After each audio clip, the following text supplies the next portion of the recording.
So I'm pretty sure that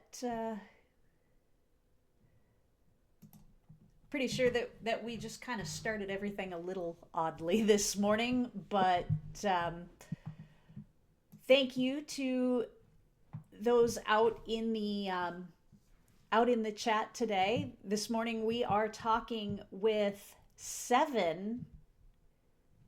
Wait, do so we have all but one of our Your Sinclair Method coaches with us today.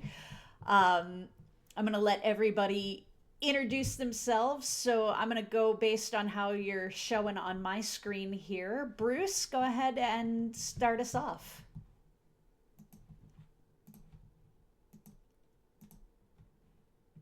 There we go. Sorry, I was muted. Hello, good afternoon, good morning. We're from the UK. My name is Bruce Rose. I am the co-founder, alongside Matt, that you'll hear from in a second, of Rethink Drink, based here in the UK. And then Matt, go ahead and introduce yourself. That was a pretty good Hi. segue right in. Yeah, okay, yeah. So I'm Matt Brindley, co-founder, coach at Rethink Drink. I'm a success story of TSM after kind of battling with my alcohol use for 15 to 20 years, somewhere around that kind of number.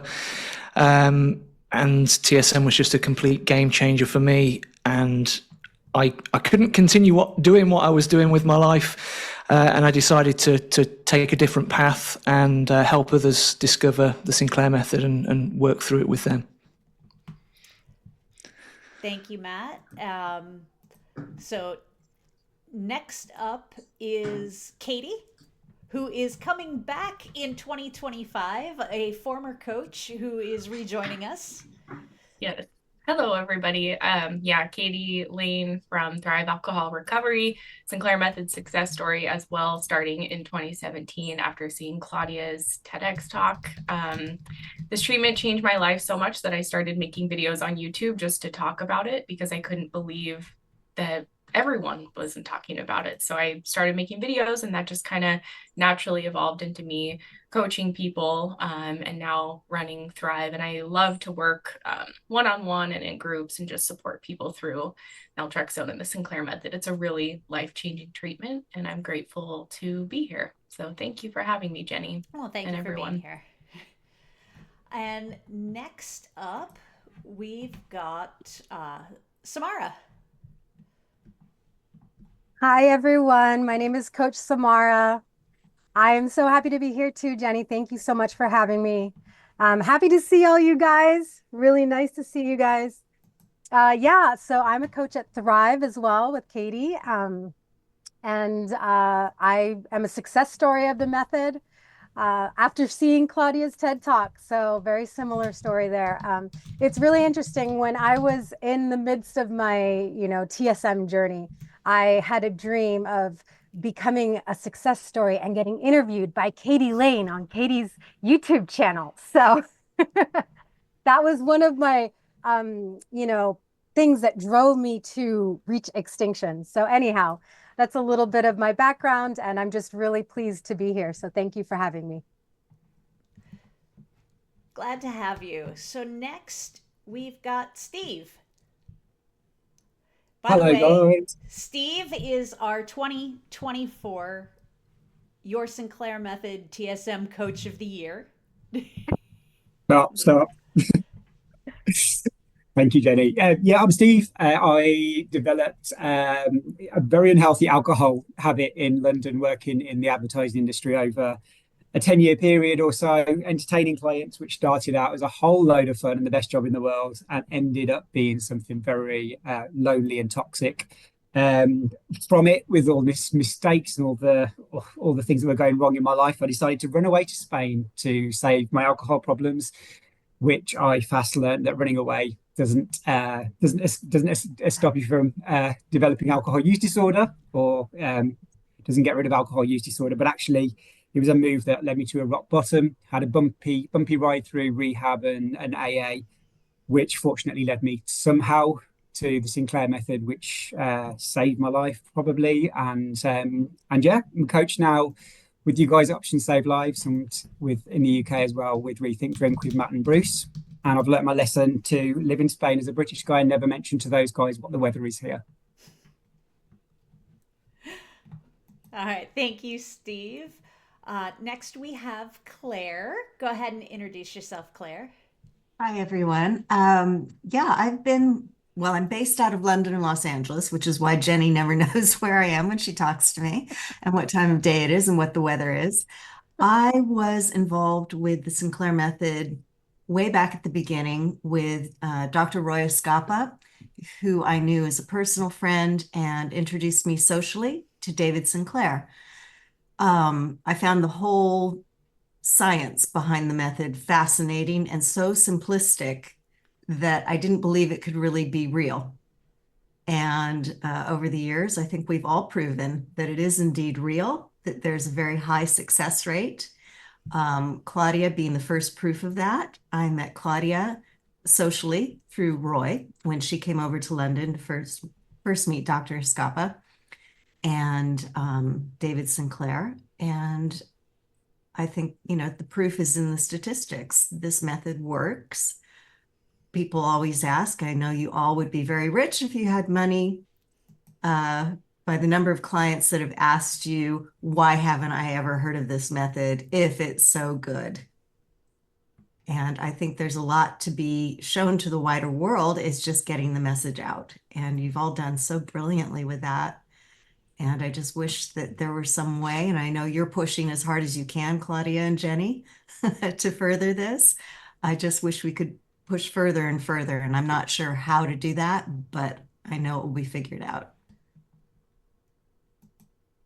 Thank you, Claire. And then last but certainly not least, Claudia. Claudia, the whole coaching program is Claudia's brainchild.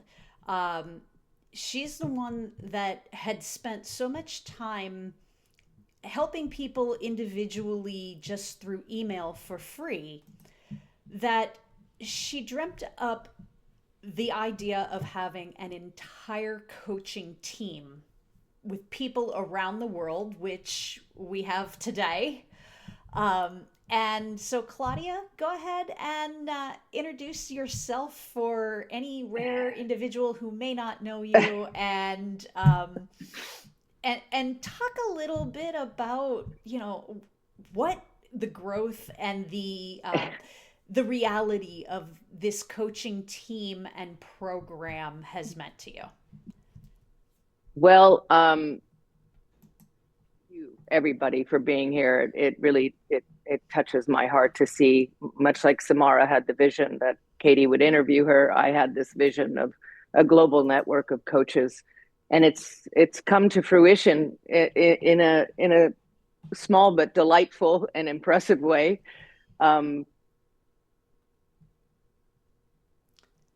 much bigger dream, and everybody asks what the issue is, and the saddest part of all of this is it really comes down to money, to financing for all of us. If Thrive and Rethink Drink and Options Save Lives had a giant burst of largesse, financial largesse, we would all be able to do what we want to do in a much easier fashion. That is the issue to tangle out in 2025. And we all have to collectively put our thoughts together and hope that people see the importance of this. Because when I think about the fact that if we were a nonprofit or an organization for puppies or turtles or cancer, we would be fully funded.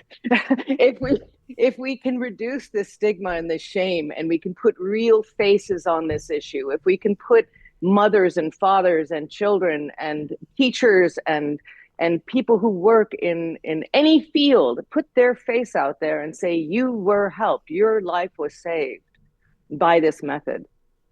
I think that the more that happens, the more people will be able to open their hearts and their wallets and understand that this is an issue that affects everybody, that alcohol use disorder is prevalent in every single country, every single continent, all over the world, everywhere. and it affects millions and millions of people, and it trickles down into their children and their co-workers and their family and their loved ones and their partners. Everybody is adversely affected by this. And anybody who thinks that we're not going to look back in 100 years from now and realize that alcohol was one of the most toxic things like cigarettes is living in la la land, because we are going to look back on that and say, wow, we were readily making this available to all people to become addicted and to destroy their lives and suck the light out of them. So I use TSM as a tool. And when I say a tool, I mean that it was not the end all be all. I had a lot of bumps in the road, and I'm looking at you, and you are the solution to those bumps. The coaches are the solution to the bumps in the road. I never would have had all those bumps in the road if I would have had one of you with your love and support along my journey. Instead, it took me 9 years on TSM to finally reach abstinence happily. So had I had one of you, I think I would have been there a long time ago, but I wouldn't have learned what I've learned, and you wouldn't have learned what you've learned with relapses and mistakes and non-compliance and whatever issues anybody has shared here and your clients share with you. We are all collectively learning every single day. And I think David Sinclair would be thrilled to know that the pill is not the end all be all, that you need human support, that you need love and comfort and understanding and compassion and empathy. And that's what you all provide to everybody who you meet. And I've seen it. I've seen people rebook and rebook and rebook. I've received emails from people saying, your coach saved my life. You saved my life. We are making a difference. And I never want you to lose that hope. All we need to do now is to figure out how the hell to finance all of us. And then we can be changing the world. But I want to thank each and every one of you for your hard work, your enthusiasm. I never dreamt that I would look around a Zoom room and see people who have also devoted a great portion, if not all of their life, to this. I think David would be unbelievably proud and thrilled and at peace to know that his work lives on through you and that you have taken it to the next level. This is nothing like the Skinner box rats. This is TSM 0.9 million. This is taking the Sinclair method tool, making it into a lifetime program of health and recovery and happiness and life. You're giving people back a life, a rich, vibrant life. And TSM is that tool. That's just the tool. You take it to the next level. So thank you, all of you. And I'm proud to be part of this team. So what I'd like to do next is, let me shift this over a little bit here. And what I'd like to do is I want to go around the room, and I'd like for each of you to talk about some success that you've seen at a personal level in your clients during coaching. And I'm gonna start again with Bruce. I had no time to think of that one. Very much. But I've got one that comes straight to my mind. Can I just say one thing as well, but thanks to for Claudia, and you're saying, Jenny, is it dawned on me the other day when I was looking around all the organizations in the world, not just the States, but in the world, that none of it would be around without you guys. So just it's everyone here, it's either through TED Talks or through other things. So thank you guys for what you do. So I'm sure everyone else thinks that as well. So back to clients.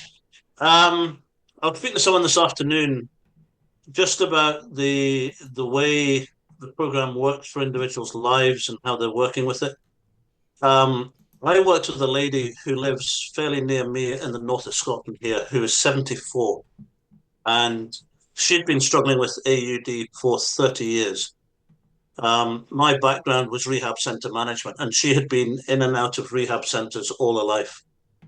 And she got to a stage at one point, because she kept on relapsing. 90% of people who go down an abstinence-based road will relapse at some point in the first 12 months.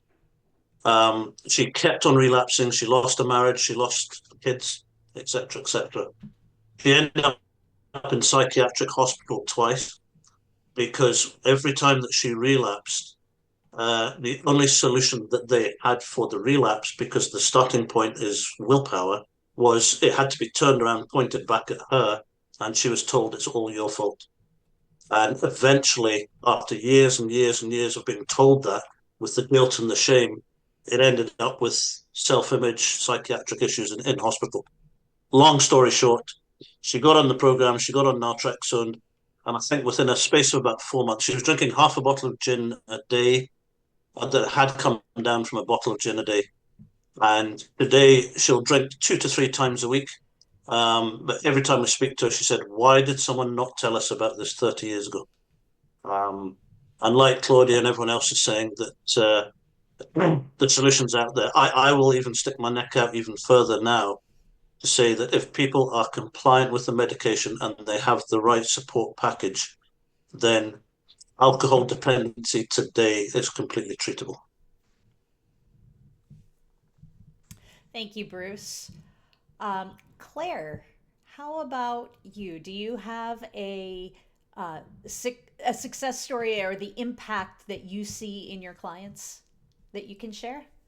Yeah, absolutely. Loads. I get people from both sides of the pond and as well as internationally. And the bottom line is always the same, that they want to be accepted and loved. And alcohol has come between them and acceptance by others and love, whether it be from family, coworkers, friends, whatever it is, there's always that deep-rooted sense of shame. And I can't, because I've been doing this now for over 20 years, I can't single out one case that's worse than all the others. All I can say is across any socioeconomic levels, the bottom line is always exactly the same. And people who have been in and out of rehab, have lost all sense of hope, come to the Sinclair method, find C3, found our options, save lives, whatever it may be, they usually show up and they're in a sense of despair. And to get them from the bottom of the well and see someone who has been in and out of rehab, who's been shunned by their family, their friends, who's made to feel like they are an absolutely worthless piece of you know what, start naltrexone, start the Sinclair method, get support, and come out the other end. Sometimes they don't even realize, they verbalize it. Oh, I've come so far, but they don't really realize it until the coach points it out to them. Look where you were when you started with me. Look where you are now. And they kind of look back with a sense of wonder and awe that, wow, yeah, that was my life. I had no life. And now look at me. I'm in Italy taking bicycle tours with my wife, and I'm having one glass of wine at lunch, and that's it. Or I've gone to a party, and instead of a glass of champagne, I've had a glass of ginger ale. It's always those little wins, and it's pointing out to people those little wins. It's not the big goal. It's those little wins that people make along the way, and those are the true success stories. The ones that have worked hard on those little bits and step by step by step, and then suddenly they're here. They don't even realize sometimes the big win until the coach points it out to them. So as I say, I have so many, I can't point out just one, like Bruce, lots and lots of in and out of rehab, psychiatric, detox, hospitals, but they get there in the end. And, you know, that's the rewarding bit for them, for us, and it's doable. However bad it is doable. Thank you, Claire. And something that you said that is really important here is that so often people don't actually see their own progress, even though they can talk about the differences, even though they know they feel different, but that their coach is the one that kind of taps them on the shoulder in a way and says, look at how far you've come. Would anyone like to weigh in on how important that is in the motivation process of coaching and the Sinclair method and keeping people on track? That's why the drink log is so important, in my opinion, and journaling, because they lose track of their successes. They don't see it. And someone will say to me, "Oh yeah, well, last night I forgot to drink," or "Oh, it was funny, I poured a drink and my wife ended up drinking it." And I'm saying to them, "Don't you see what that means? It means that you're disinterested in alcohol. You forgot to drink." And they're still highly critical of themselves and their behavior. They're still focused on the night before when they had 4 glasses of wine. And I'm like, no, you got to look at these successes. So that's why these tools like drink logs and journaling are so important. And I think that we're conditioned out of guilt. People who have been drinking to excess are conditioned to focus on the negative, and it's up to us as coaches to turn that boat back to the positives. And I just want to piggyback to that, Claudia, because I think that is such an important point. And I see Samara as a coach oftentimes bringing this out of people, where it's almost like our automatic thought pattern when we're in AUD for so long to just beat ourselves up. We hate on ourselves, we're self-destructive, and people can still be in that thought habit on TSM. And so they're doing great or they're having success, but they're not where they want to be, or they expected themselves to be further along than they are. And so they're just automatically like hating on themselves, beating themselves up, even though they've made progress or there are these changes. And that's where a coach can be, I think, a guiding light to remind them how far they've come, and to remind them also how actually unhelpful it is to be so self-destructive and hard on ourselves. And I think oftentimes, I know I did it sort of unconsciously. It was just something I automatically did anytime I made a mistake. What's wrong with you? Why are you doing that? And it's just these like thoughts that would come. And I think part of this healing is learning to notice those thoughts and choose to think kinder thoughts toward yourself. And I see Samara do that a lot in her coaching. And I find it to be honestly vital to healing from this. And then one other thing I'll say is that I think a common thread I see with people who come to coaching is something I hear regularly, is they'll be like, "Oh, I got naltrexone. I wanted to do it on my own for a while, and then I realized I needed help." And I think that's also kind of symptomatic of what AUD does. We just isolate automatically, and, oh, this pill's going to help. And certainly the pill does help, but commonly what happens is a month or a couple months in, people will realize, okay, like there's more to it than a pill. I think most people know that, and that's where they can reach out for help. But I think for people to be aware of that, it's so automatic and normal for us to just want to isolate and do this on our own and not talk about it, because there's so much shame and darkness and regret around it. But the beautiful thing about all of these coaches here is we're not here to judge you. Like, we're here to like walk alongside you and be like, "Oh yeah, I did that too," or "I struggled with that too." And you can talk about it. And just that in and of itself is really healing. So you're not isolating and trying to, figure this all out on your own. So true. Forgiveness, forgiving oneself. That's a huge issue, which will parlay. Actually, I'm going to take the ropes, Jenny. I'll tell you a brief story about a client that I've been working with. I've been working with him for the past, I would say, 8 months, and he dove in so deep and really started just sucking up everything. If I said watch a Gabor Mate video, he would. If I said, go look into narcissistic mothers, he would dive deep. I mean, all of every single thing he latched onto in order to heal himself.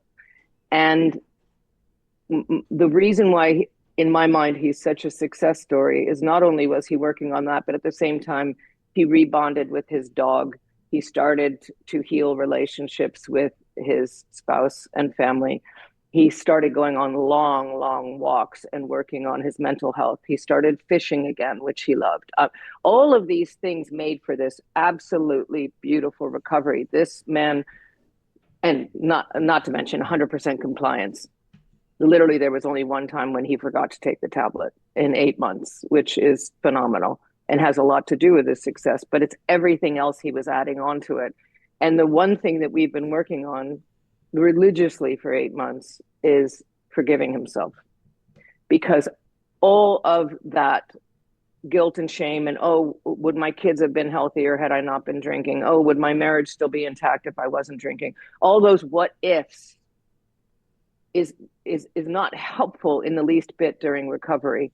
When you're ready to revisit these things, you revisit it with a kind heart and with forgiveness for yourself, and you understand that this has happened and transpired, and what you're doing today is what matters, what you're doing to heal. And so forgiveness and love have been really the bookends of my coaching experience with him, unlike 90 other percent of my coaching. And some people simply need a schedule and a plan and compliance and working on keeping the drink log. This man needed love. He needed acceptance. He needed forgiveness. And he needed someone that mirrored him saying, you know what, whatever you've done, you are doing so well today. And you are such a good person and you're such a good man. And sometimes this is exactly what somebody needs because they've received zero love and acceptance. As Claire was saying, it's about acceptance, and you push it away with the alcohol. They are not getting any positive feedback from anybody in their life. So you as the coach can be there providing that acceptance and love and forgiveness and teaching them how to forgive themselves and to look at the grand picture and not focus on the negative. So I would say, to me, that recent success story is one of the most brilliant in my mind, because he naturally, with just a little bit of prodding, did everything that I've always told everyone to do. Fill your life with beautiful things. Make sure you set the stage for recovery already. Even though you're not recovered yet, set the stage for it. Get everything in place for this beautiful life that you're going to have, because you will have it if you just follow this path. And he did it, and I'm just so proud of him, and he will be contributing to TSM in the wild. So I'm very excited about that. Yeah. And next, I'd like to go to Samara as a segue from what Katie mentioned. Samara, you deal a lot with people who are dealing with a lot of negative self-talk. And I'd love to hear a little bit more about some of the, not even necessarily a success story, but some of the changes you've seen in people when they start to better accept themselves.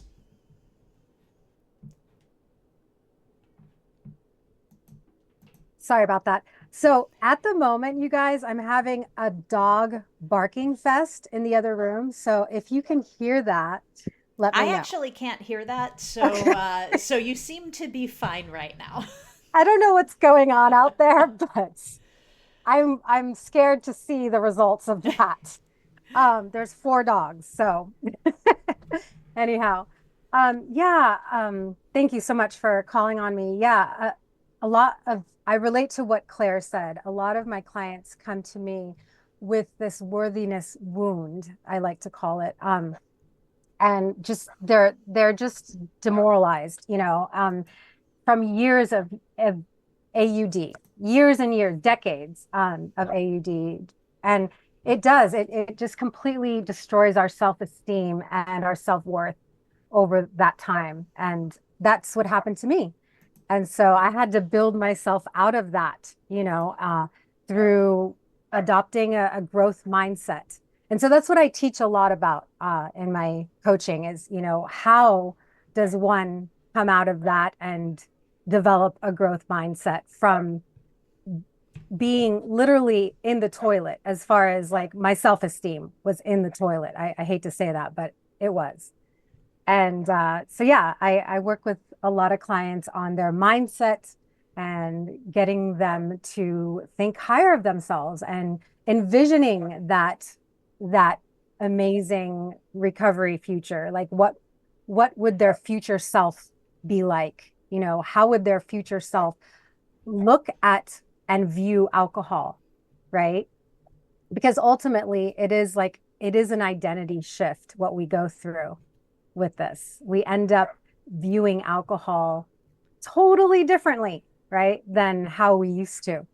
Because it used to be, I say this a lot with my clients, it used to be my BFF. And then it became my frenemy. And then I had a breakup with alcohol, and we broke up, and that was a process. And I grieved. I actually grieved the loss of alcohol. And I lead my clients through a kind of like a grieving process, because when we grieve something, the loss of something, we are actually transitioning from the old version of ourselves to the new version of ourselves. So we actually have to grieve.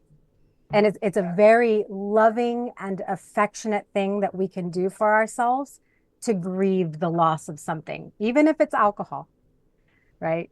And so it's just a little bit of how I go about with my sessions and my clients.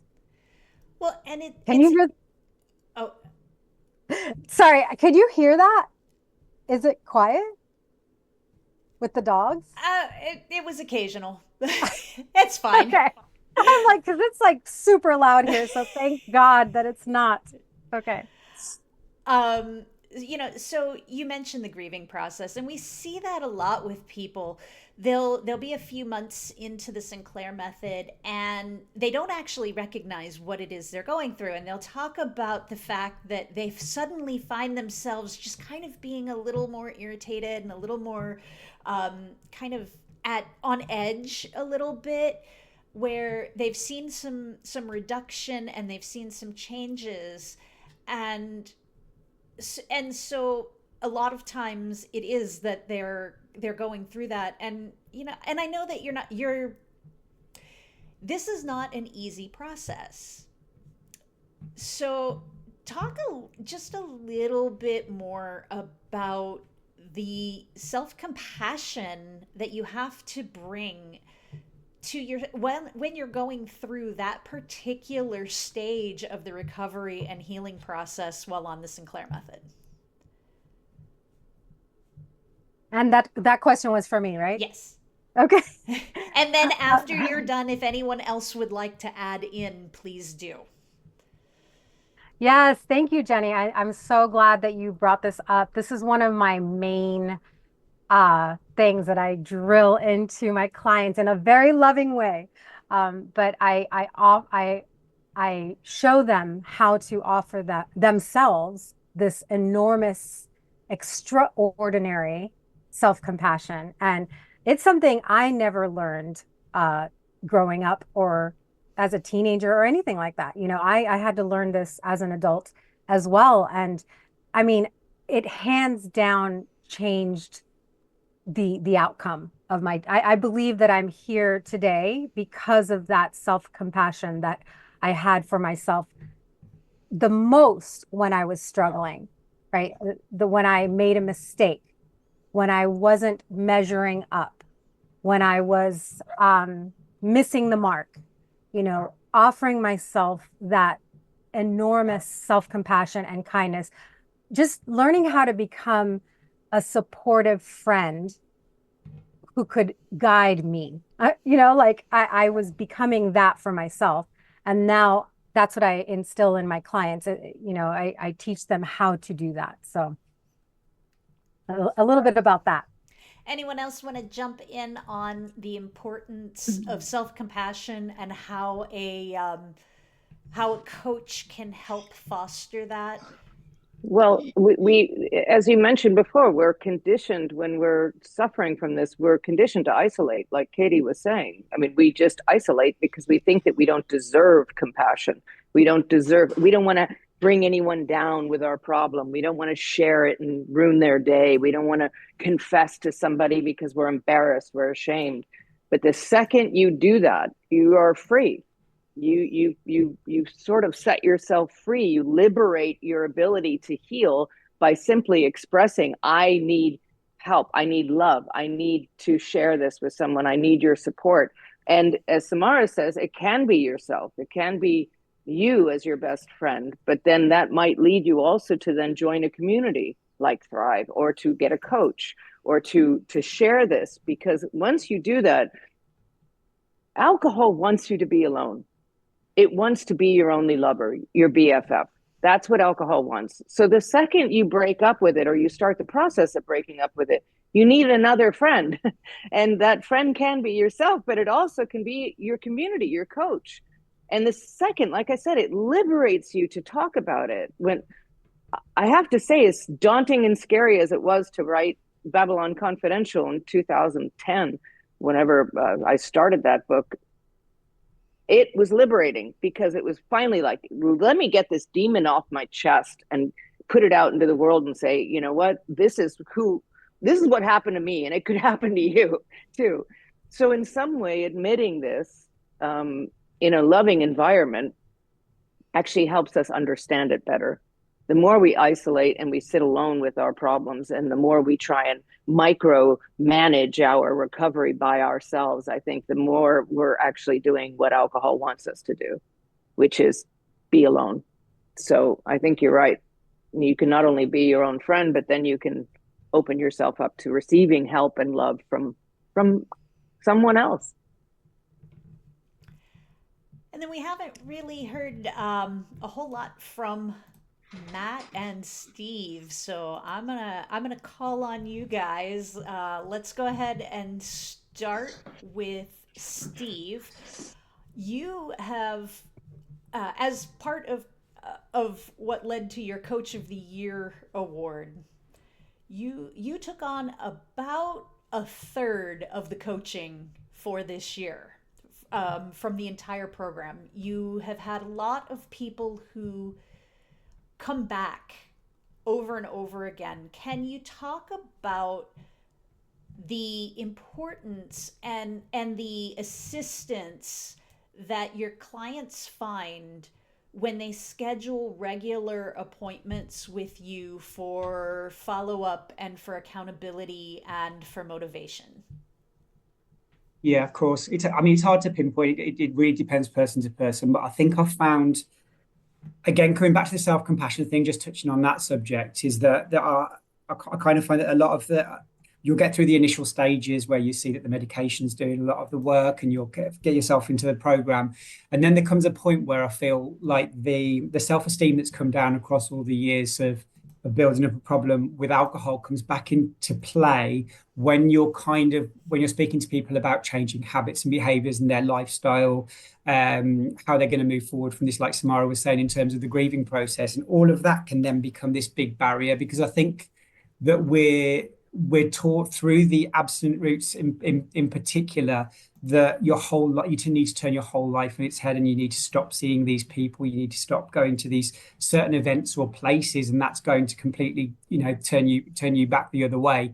Whereas for me, it's just this kind of reminder that I'm constantly trying to put across, that it's not always these big, huge, scary change that you need to. The medication will really give you such a huge boost with that side of things. And a lot of people will be thinking, oh my God, changing habits and behaviors, and they'll shy away from that conversation. They'll keep pushing it back to the next session. Let me have a think, assuming that it's something like, let's climb Everest next year. Let's try that. Or, when you start getting up at 5 o'clock every day and doing some exercise class and pushing yourself that way. Whereas I just like to try to remind people to slow things down, not get too consumed in the big ideas, and the subtle things that we speak about across the weeks is the best way that I find will bring that self-esteem back up slowly. They might just achieve one really small thing. It's not climbing Everest, but actually it's just meeting a friend for a coffee at 6 o'clock at night time when they might have picked up their first glass of wine. And that for me is when you start seeing some kind of change, and you start seeing the graph, where I always like to see the peaks and troughs. If I see it too straight, I'm like, I don't like that. I want to see some of these peaks as well, to know that we're hitting the triggers and bringing them back down again. And then that for me is at a point when you start to speak about that, where the graph does start to smooth out a little bit, when you start to get their self-esteem up and they've got confidence in you, reminding them that it's a slower process than they think, but they will get there if they can just pick out these certain things that are game changers, and they don't always need to be the big scary things after all. Now, you just said something that is a theme across almost every single person that uses the Sinclair method. it's slower than you think. Can you talk about, and then once you're done, any of the other coaches who want to jump in on this, can you talk about the value of having a coach when the Sinclair method is a process that too many people think is going to be an immediate life changing event, which is mostly based on the fact that abstinence based, it's, you know, you reach that abstinence point immediately when you decide not to drink, and it's not that way with the Sinclair method. So talk about the value of having that helpful coach to keep you on track when you're going slower than you ever expected it would happen. Yeah, you can speak to someone for the first time as well and tell them what it's going to be like and tell them it's going to be so slow. It's an admirable thing because when you go into this, a lot of people feel that effect straight away from the medication. So they want to go flying from there and they'll forget everything that you've said. So that's another thing that you need to manage. One thing that I will say, actually, which is really interesting for me, splitting my time with Rethink Drink, where you were speaking from clients literally from day one through the process, whether that be 3, 6, or 12 months, versus people that could come internationally, and is that I've noticed that it's how important it is to speak to someone like a coach from day one. When I first went into this, and I assumed that I'd be getting people, especially from the States, from Canada, from around the world, who are looking to start it out from the start. I've got naltrexone, let's go from here. But it's actually people a year in, 18 months, 2 years in, who noticed the effects of the medication straight away, but hadn't had any support from the start. And then they're struggling at a plateau, potentially noticing their habits getting worse again, or being more tempted to be non-compliant.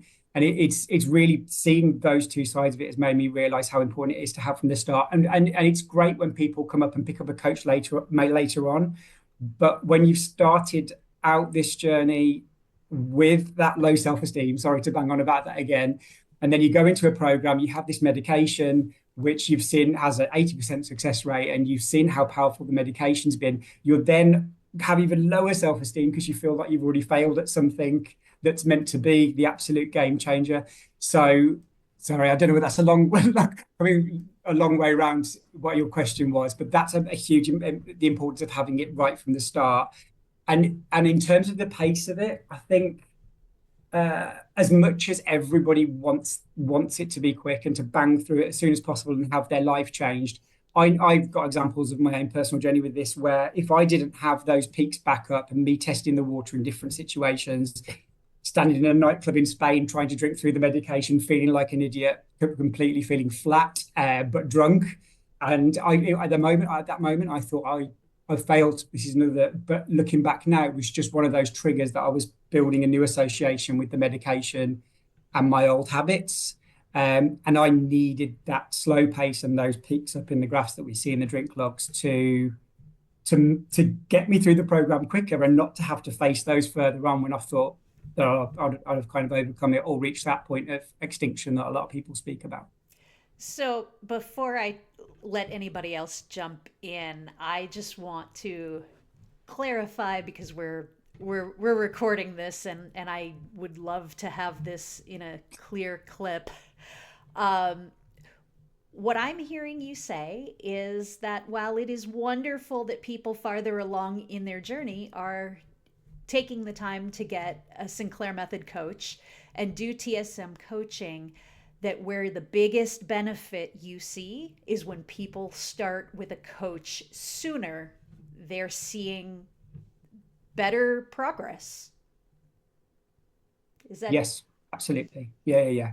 Exactly right. Yeah. Yeah, if I can jump in here Absolutely. for a second. It's like having kids. It doesn't come naturally to a child to wash their hands before they eat, or when they've come in from playing, brush their teeth before they go to bed. And this takes a long time. Building that routine, those habits, takes a long time. So it's slow, steady wins the race. You have to keep on them. You have to keep at it as a parent, teacher, whatever. It's building those habits. They don't come automatically to human beings. So it's the same with the naltrexone. It's the same. No two kids are going to start automatically brushing their teeth and washing their hands at the same time. No one starting TSM is going to do it exactly the same way as the next, build that habit exactly the same way as the next person. It's the slow and steady wins the race, and you may go up and you may forget and you may have to go back to it. But if you start off with that in the same way that you're teaching a kid to do something and build a lifelong habit, if you start off with that, getting a coach, doing TSM the proper way, I call it good hygiene. I call it good TSM hygiene when I start with clients. It's like, okay, let's start off the beginning. Even if they've come to me 18 months down the line and they have terrible TSM hygiene, it's like, we're going to start off like you're a little kid and you're learning these little habits all over again. And, you know, you may look at the coach as being this parental figure or whatever, chiding you, encouraging you, whatever it's going to take to set up good TSM hygiene for the rest of your life. And that will stand you in good stead. But it's going to be slow and it's going to be steady, and you will forget sometimes. And I'm here to remind you, but we will get you back on. And it's going to become as automatic as brushing your teeth or washing your hands. And Matt, I'd love to go ahead and put you on the spot. We haven't heard too much from you. You know, I'd love to hear your take on something that Claire has just, you know, mentioned and kind of alluded to, and that's the tendency for people on the Sinclair method to compare themselves to others in their journey. And if you can talk a little bit about how a coach can help keep you set on your own journey as opposed to one of comparison, I'd love to hear that from you. Yeah, it's that whole thing that, you know, comparison's the thief of joy, isn't it? You know, you're always going to compare yourself. You even compare yourself with yourself on your best day, don't you? You know, when you're trying to achieve something, you'll always compare yourself when you were running at the best you've ever been, not kind of where you're at the moment. So, yeah, I think you know, a lot of people have said this already. You know, I've never known two people go through this journey and have exactly the same outcome. There's no two graphs that look the same. There's no two journeys that are the same. We all drink for different reasons. We've all, you know, drank. We've got people who drank heavier that drink lighter. We've got, you know, people who binge, people who day drink, people who drink through the night. You know, and this literally, you know, it ticks the box for every single one of them. But it, you know, as coaches, it's about kind of spotting them blind spots, and we've got kind of a bit of a principle in what we do here, and it's, you know, we plan forward and we kind of add the weights, you know, a bit more resistance this week in this area, that kind of thing. But I can't remember who said it, but it's all about measuring backwards as well. Like, where did you start? Like, I was talking to someone only this week who'd gone to a Christmas party, and they were like, oh, you know, I probably drank a bit more than I wanted to, but I was back home by 11 o'clock. I wasn't, you know, propping up the bar at 2 a.m. And I was like, well, how did your Christmas party go last year? Oh God, it was a right mess. I went missing for 2 days. And, you know, it was like, wow, you know, like, look at the difference. Like, that is only 12 months on. Like, and you can compare yourself with only 12 months ago and look at, you know, what you've kind of done in such a short amount of time. It's so difficult, you know. In the UK, we've had quite a lot of press recently, and the press has almost set this bar of a miracle pill. You know, it's this what do you call the weight loss injection? I can't remember what that's called. Ozempic. Ozempic for alcoholics. You know, that's what it is. You know, you take this pill, it's almost like you can dabble in it. You know, if you don't want to drink this night, and, you know, you can take a pill and it will be all right. And it's really kind of, we've had so many clients that have come on board and have that level of expectation, and, you know, 3-4 weeks in, it's like, well, I still want to drink. Well, the pill is not designed to, to stop you drinking. It's to change the relationship with alcohol. If you don't change your habits, your routine, your structure of everything that you're doing, well, the brain is not going to learn anything new. Like, it's essentially, you take that tablet, have the drink, you're now in a new learning mode. Change something about your habits. Samara said earlier, you've got that future vision of yourself, like that future person. You're not going to take a tablet and be that person. You've got to take tiny steps along the way, and in every day just make some changes and structures so that your brain learns that healthy new relationship, time by time, and slowly they just become the new habits. There's no dramatic thing that happens. It's slowly but surely over time. You've just changed that relationship with alcohol. I love, sorry, I'm rambling a bit, but I love the thing that Samara said as well about, that kind of grieving as well. That's something really to pick up on. It's like a new relationship. So when, let's say you had a new boss that's come in at work, well, that's a new relationship in that space. Well, what do they see as acceptable? What do they see as you turning up early? What do they see as a joke? You've got all these new boundaries to test. And it's exactly the same when you're learning this new relationship with alcohol. Like 2-3 months down the line, well, what's that boundary look like now? Like Steve said, he was in that club in Spain and, tried to drink through it, tried to push that boundary. Like, how far does this go now? And ultimately took that lesson and moved forward with it. Hey, you know what? It didn't tick the box that I thought it was going to tick. That relationship's changed. That boundary doesn't exist there anymore. It's completely different. And, it's really important that we get the measure that it's about learning a new relationship with alcohol. And ultimately that's why this is curative. It's not that we're stopping and, I'm never going to drink again. It's we're learning a completely different relationship with alcohol. Like, not to even think about it. Like, I'm sure there's people here that every time I left this house, when I was by myself, like, don't go in that shop, Matt, don't go in that shop, drive past, phone somebody, don't do it. She'll smell it on your breath if you come back. That was literally the conversation in my head every time I walked out the house and I was alone. When I was walking the dogs, like, I could not get this voice out my head. And I don't even get that voice anymore. Like, literally, I can't even remember. It just doesn't happen. Like, I've got my own life back. I've got my own thoughts back. I've got my everything. I've got it all back. I'm me, Matt version 2. That's so beautiful, Matt. Can I just make one comment about the Ozempic thing, which Sure. is, I think, it's making our job a lot more difficult, that society is now, immediate gratification isn't fast enough. And people expect these miraculous changes and recoveries, because we do have plastic surgery, Ozempic, all of these things that supply you with this immediate hit of satisfaction, this dopamine, endorphin hit. However, if you don't change your habits on Ozempic and you keep taking that injection and you lose your 40 pounds and your face falls and now you got to get a facelift. And so you get the facelift to fix the baggy skin because you lost weight too quickly. Your skin wasn't able to catch up with it. So now you get all the plastic surgery. And one day you think, your doctor says, well, your liver's a little stressed. Maybe you should go off the Ozempic. And you haven't changed any habits. You're still eating cake for breakfast. You just eat less of it. You're not taking care of yourself. You're eating biscuits, maybe less biscuits. But once you go off the medication, what's going to happen? You're going to regain the weight, just like people in weight loss surgery. I have 3 friends who had weight loss surgery, but they didn't change any habits.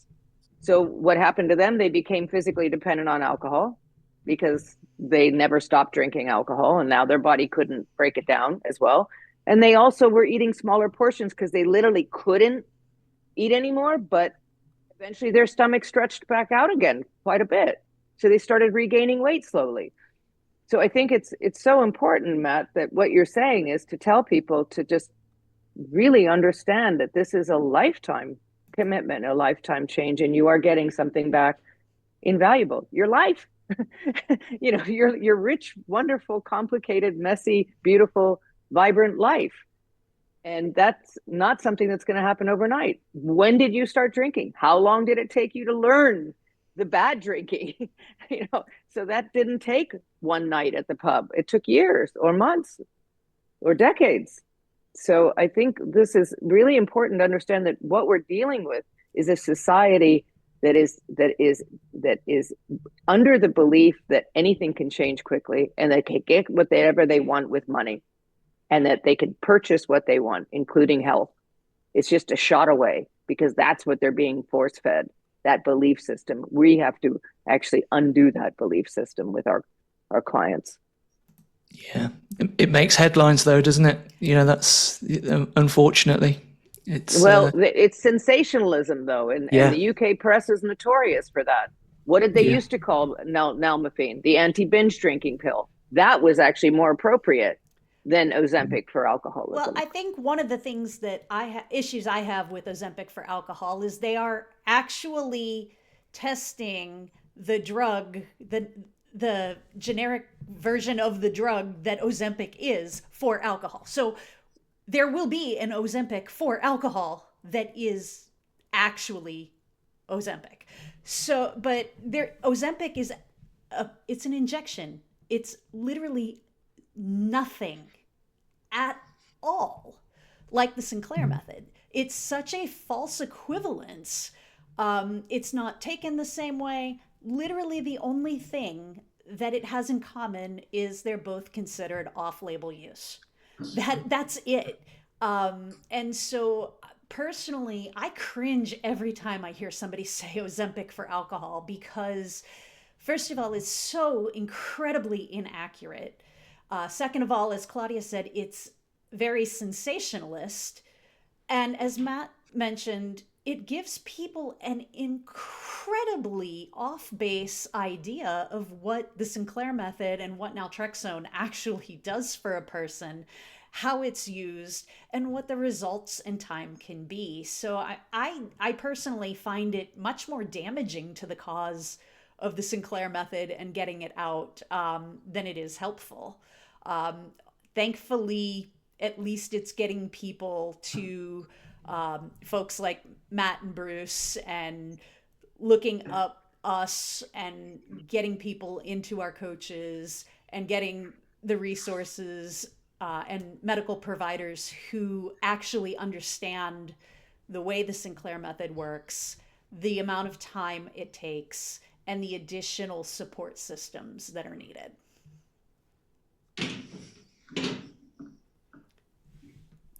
So I think we're out of time. Most of our people were not watching within our chat today, so we ended up without many questions at all. But I appreciate everyone being here today. And for those of you, who's going to be here on Thursday? Samara, Steve, Matt. Okay, so we got a few of us, and Bruce. All right, so we'll see you guys on Thursday, and we'll try to get some coach-related questions from our social media so that we can have those at the ready in advance. But again, I appreciate everybody here today. Annette, I saw you out there in the chat. Thank you for being in the chat room. And